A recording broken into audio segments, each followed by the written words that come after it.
Welcome to my channel అమ్మమ్మ చేతి వంట అండి.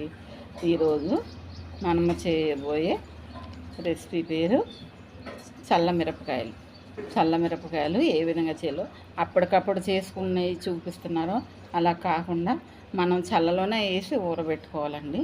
ఈ చల్లమిరపకాయలకి చూడండి, ఒక 1 కిలోని పచ్చిమిర్చి తీసుకుని ఇవి నీళ్ళలో వేసి కడిగి మనం చూపిస్తానండి ఎట్లా చేయాలో. ఈ పచ్చిమిర్చిని మనం నీళ్ళు వేసుకున్న గిన్నెలో వేసుకుందానండి.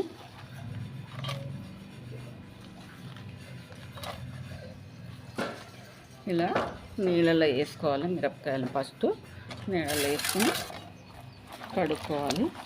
బాగా కడుక్కుని మనం వీటిని చీరికలు పెట్టుకున్నామండి.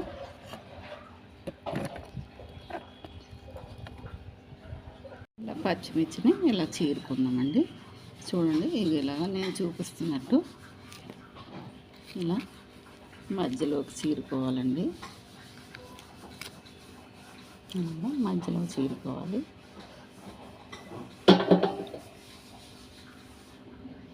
ఇలాగా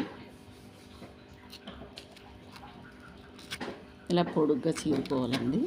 ఎందుకంటే దీనికి లోపల చల్ల మరి ఉప్పు అనేది దీనిలో ఊతకి ఇలాగ పొడుగ్గా చీరుకోవాలండి. ఇలా ప్రతి పచ్చిమిర్చి కూడా అన్నీ ఇలాగే చీరుకోవాలండి. చాలా సింపుల్గా చేసుకునే ఈ చల్ల మిరపకాయలు ఊరు మిరగాయలు కూడా అంటారండి. ఇలా 2 రకాలుగా మనం ఇలాగా ఈ చల్ల మిరపకాయలు ఇలా చీరుకోవాలండి. అన్నీ ఇచ్చి కూడా చీరుకోవాలి. పచ్చిమిర్చి అన్నీ చీరేసుకున్నాము. ఇలాగా పొడుగ్గా చీరుకోవాలి మొత్తం అన్నీ. చూడండి, ఈజీగా మనం బయట కొనుక్కునే వాటికన్నా ఈ చల్ల మిరపకాయలు ఈ విధంగా చేసుకుంటే చాలా బాగుంటుంది. ఇందులో గింజలు కూడా ఏమి నేను తీస్తలేదండి, ఎందుకంటే మనం కారంగా ఉంటేనే బాగుంటుంది ఇవి. ఇప్పుడు ఏం చేయాలో చూద్దామండి. ఇలా కొంచెం పొడుగ్గా దొడ్డుగా ఉంటేనే మిర్చి అనేది బాగుంటుందండి. ఇప్పుడు ఏం చేయాలో చూద్దాం. పెరుగు తీసుకున్నానండి. ఒక 1/2 కేజీ కంటే ఎక్కువే ఉంటుంది. ఇంట్లోనే పెరుగు తోడబెట్టింది. ఈ పెరుగుని మనం ఒక ప్లాస్టిక్ బకెట్లో వేసేసుకున్నామండి. చూడండి, ప్లాస్టిక్ బకెట్లో వేసేసుకున్నాను పెరుగు అనేది. ఎందుకంటే ఈ ప్లాస్టిక్ బకెట్లో వేస్తేనే బాగుంటుందండి. ఎందుకంటే మనకి ఉప్పు తినేస్తుంది. రాతండి గిన్నెలన్నా స్టీల్ గిన్నెలన్నా సరే మనకు ఉప్పు తినేస్తుంది కనుక ఈ పెరుగుని మనం దీనిలోనే వేసుకుని ఊరబెట్టుకోవాలండి. దీనిలో కొంచెం నీళ్ళు వేసుకుని ఈ చల్లకామతో మనం ఇలా తిప్పేసుకోవడమేనండి.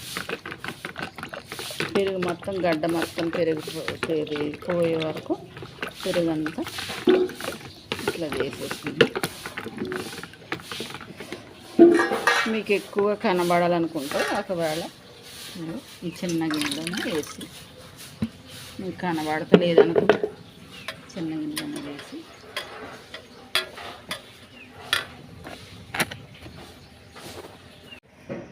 ఎందుకంటే ఆ పొడుగు డబ్బాలో కనిపిస్తలేదు కనుక ఈ పెరుగు దీనిలోనే వేసేసుకుని ఇట్లా చేసేసుకున్నామండి. పెరుగు మొత్తం గడ్డలు కరిగిపోయేటట్టు బాగా ఇట్లా అనేసుకున్నాం.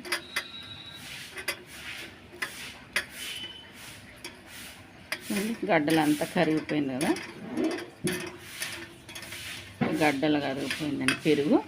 ఇప్పుడు ఇదే డబ్బాలో మనం వేసేసుకుంటున్నామండి. ప్లాస్టిక్ బకెట్లో వేసుకుంటున్నాము. వేసుకున్నాక ఇంకా కొంచెం వాటర్ పడుతుందండి.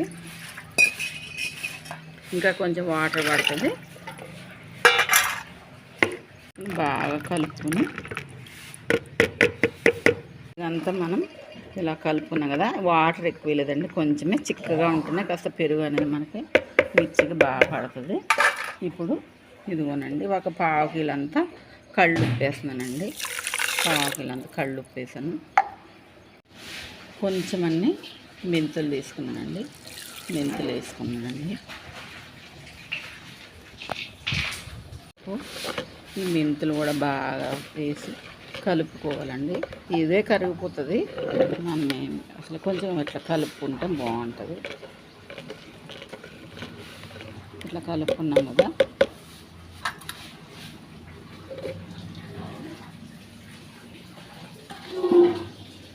ఇప్పుడు ఈ మిర్చి ఉన్నాయి కదా, ఈ మిర్చిని మనం ఈ సల్లలో వేసేసుకోవడమేనండి, పెరుగులో.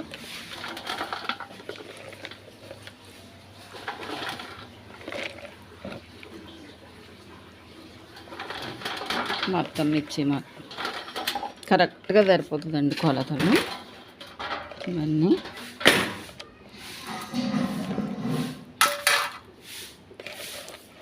కొలతలుగా చేతితోనే మనం ఇట్లా కలిసేటట్టు కలుపుకోవాలండి. చేతితోనే మొత్తం మిర్చి అన్నీ కలిసేటట్టు కలుపుకొని, ఇది ఏంటంటే ఈవేళ ఒక్క నైటు, ఇప్పుడు పగలు ఇప్పుడు 11కి ఇది కలుపుతున్నాను, నానబెట్టిన. రేపు 11కి ఇవి మనం చూపిస్తానండి ఎట్లా ఉంటాయో. ఇది ఒక 2 డేస్ దీనిలో మనం ఉంచుకోవాలండి. తర్వాత తీసి ఎండలో వేసుకోవడమేనండి, అంతే. చూపిస్తానండి. మిర్చి ఈ చల్లలో 11 గంటలకు వేసాను కదండి. మరి మరుసటి రోజు ఇప్పుడు 2 అయింది. ఈ టైంలో మరి మూత తీసి చూస్తున్నానండి. చూడండి,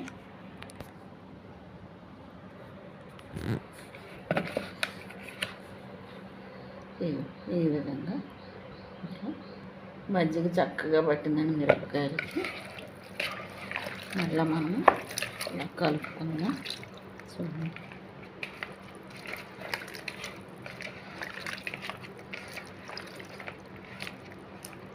ఎంతో సింపుల్గా, పెద్ద హైరాణ పడిపోకుండా ఇట్లా చేసుకుంటే చాలా బాగుంటుందండి. ఇప్పుడు ఇవి ఎండలో వేద్దాం. ఇట్లా ఒక తెల్ల కవర్ వేసుకున్నానండి, దీని మీద తెల్ల కవర్ వేసుకుని ఇప్పుడు చల్ల మిరపకాయలు ఎండలో వేసుకుందామండి. ఎంతో ఈజీగా, పెద్ద హైరాణ పడిపోకలేదు. ఒరిజినల్ చల్ల మిరపకాయలు కావాలంటే ఇలా చేసుకోవాలండి. సింపుల్గాను ఇట్లా చూడండి ఏ కలర్లు వచ్చినాయో. మళ్ళీ ఇవి సాయంత్రం వరకు ఎండలో ఉంచుకుందాం. ఒక 2-3 అవర్స్ ఉంటాయి. మళ్ళీ నైటు మళ్ళీ ఇవి ఈ సల్లలోనే మనం వేసుకోవాలండి. చూపిస్తాను. ఇట్లా అంతేనండి, ఎండలో పెట్టుకుందాం.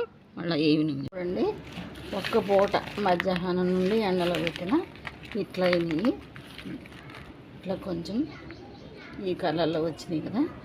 మళ్ళీ ఇప్పుడు కూడా మనం అదే మజ్జిగలో వేసుకోవాలండి. వేసుకుని చల్ల వేసుకుని మళ్ళీ ఒక నైట్ ఉంచుకోవాలి. 2 నైట్లు ఒక పగలు ఉంచితే సరిపోతుందండి. మళ్ళీ రేపు కూడా ఎట్లనే ఎండలో వేసుకోవాలి. బాగా ఎండ వస్తే ఒక 3 రోజులు 4 రోజులు ఎండిపోతాయండి. ఎక్కువేమీ మనం కష్టపడక్కర్లేదు, అంతే. ఇప్పుడు ఇదే మజ్జిగలో మనం మళ్ళీ ఈ మిరపకాయలు వేసుకోవాలండి. రేపటికి మళ్ళీ చక్కగా తెల్లగా అయిపోతే అట్లానే ఇంకా తీసేసి మళ్ళీ ఏమి వేయక్కర్లేదు. ఇంకొక 2-3 డేస్ ఎండిపోతాయండి. ఇలా 2 రోజులు మాత్రమే ఇది ఈ చల్లలో మజ్జిగలో ఉంచుకోవాలండి, అంతే. మనకు కావాల్సిన చల్ల మిరపకాయలు రెడీ అయిపోతాయి. ఇంకా మూత పెట్టుకుని నైట్ ఉంచుకుందాం. చూద్దామండి, మూత తీసి చూడండి. మంచిగా ఇంకా మళ్ళీ ఇంకోసారి వేయక్కర్లేదండి. మొన్న వేసిన కదా, మొన్న పగలు ఒక నైట్ నుంచి మళ్ళీ నేను వేసాను ఎండలో. మళ్ళీ ఇప్పుడు 2 రోజులు 2 నైట్లు ఉన్నాయండి, అంతే సరిపోతుంది. చూడండి మిరపకాయలు ఇంత బాగా వచ్చినాయి. ఎండలో పెట్టి చూపెడదాం అనుకున్నాను కానీ ఎండలో పెడతానండి, కానీ వీడియో కనబడతలేదు, ఎండకి ఫోన్లో కనిపిస్తలేదు. ఇట్లా ఎండలో పెట్టేసుకోండి, బాగా ఎండ వస్తుంది. ఇవి ఒక 3 డేస్ అయితే ఎండిపోతాయండి. ఏమి ఎండంసలు వద్దు. ఇట్లా ఇట్లా బాగా ఈజీగా పెద్ద హైరానా లేకుండా ఈజీగా ఈ చల్ల మిరపకాయలు ఇలా చేసుకోండి. నాకు చూపెడతానండి ఎండిన తర్వాత ఎట్లా ఉంటాయో. ఎండిపోయిన తర్వాత చల్ల మిరపకాయలు ఈ విధంగా మంచిగా ఎండిపోనియండి. చాలా టేస్టీగా ఉంటాయి. ఇలా చల్లలో ఊరేసుకుంటే మాత్రం మజ్జిగలో ఈ విధంగా చేసుకోండి. 3 రోజులు కాకుంటే ఇంకా కొంచెం మెత్తకుంటే 4 రోజులు అంతే. ఇది చూడండి కట్టుకోమంటున్నా చూడండి ఇట్లా విరగాలండి. ఇలా వేసుకుని ఒక డబ్బాలో స్టోర్ చేసుకుని మనం పప్పుచారు ఇలా చేసుకున్నప్పుడు పచ్చి పులుసు ఇవన్నీ చేసుకున్నప్పుడు మనం ఆయిల్లో వేపుకొని తినడమేనండి. అంతే. ఈ విధంగా చేసుకోండి. ఎంతో టేస్టీగా ఎంతో ఈజీగా చేసుకుని ఈ చల్ల మిరపకాయలు ఈ విధంగా చేసుకోండి. నచ్చినట్లయితే నేను చేసినట్టు మీరు ట్రై చేసుకోండి. లైక్ చేయండి, షేర్ చేయండి. ప్లీజ్ సబ్స్క్రైబ్ చేసుకోవాలండి అమ్మమ్మ చేతి వంట నా ఛానల్ని. కింద బెల్ ఐకాన్ నొక్కండి. ఓకే, థ్యాంక్ యూ, బాయ్ అండి.